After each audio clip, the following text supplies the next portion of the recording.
I have a bone to pick with Dennis Santana. He is #not good. Dennis Santana continues to give up runs. Okay.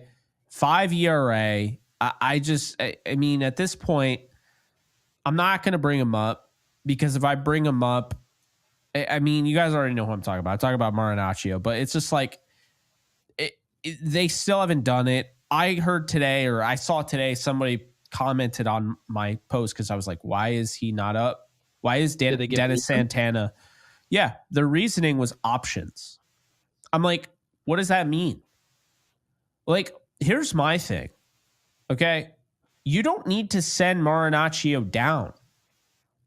Like, when he comes back up, he can stay.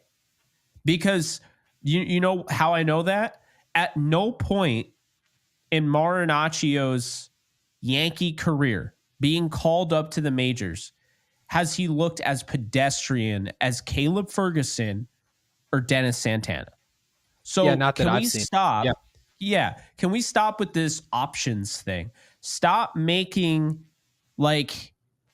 stop defending Brian Cashman, because Brian Cashman has done a good job this year. We've given him his props, but there is no rationale behind not having him.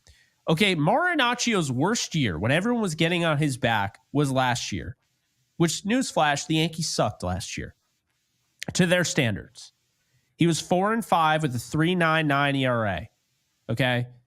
And he had a 1.31 whip.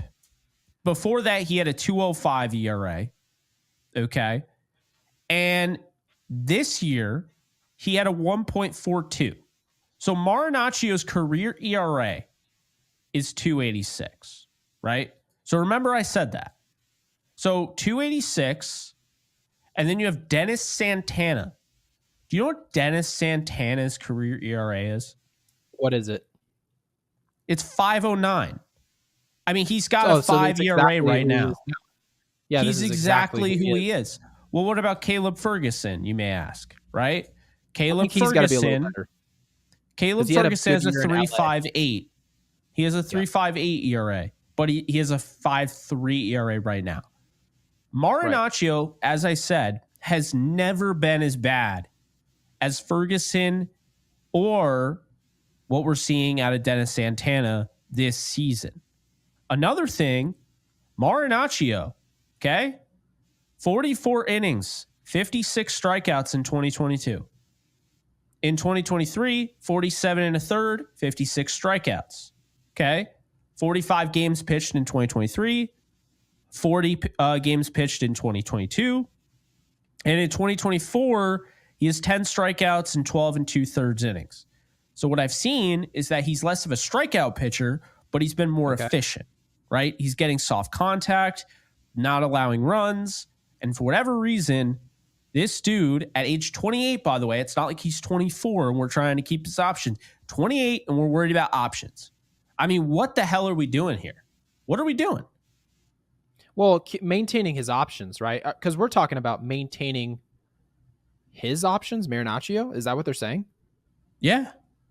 Okay, so essentially what you're saying is that down the road, which would be 2025, not this year, but 2025, we have more leeway. I was told the Yankees were in a win now season. Now, again, we're winning a ton of games. It's not a huge problem here. But we have to justify why different players are on the team. It's our job as podcasters. I have to figure out, what do you do on the field? Okay, I see what you do. I see your strengths. I see your flaws, right? We weigh those strengths and flaws, and then we make determinations on if that player should be playing. Now, if a team is considered one of, if not the best team in the American League, the last spots on the roster should be actually very good players.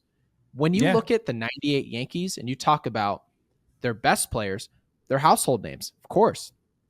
But what makes them an all-time great team is the players who fill out the end of the bench, because you need impact from everybody at some point in the season. I don't anticipate having impact from Dennis Santana. I don't anticipate having value from Caleb Ferguson. I've already seen value from Marinaccio. So that's the reason why, Jake, you're asking him to be called up, because, and I feel like I can be very deliberate with this take, I've seen him be great. I've never seen these two be good outside of a Dodgers uniform for Ferguson. That doesn't entice me to say you should be on the field. So for me personally, I don't give a rip about options. Maybe some people, some listeners today, everyone's entitled to their own opinion. You can care about those options. You can care about the flexibility, because obviously Hal Steinbrenner mentioned this team's going to have to make some pay cuts, right? We're going to have to make some things work. Well, part of that is having some flexibility with options. Totally get it. But you can't have somebody on the roster because of options for 2025. That player who's replacing him, who's, okay, we can't call you up because you have an option, that player's still got to do a professional job. If he's not a professional and he's basically not making any positive impact, well, then I have to start questioning who's making these decisions. I mean, it's just, I don't get it.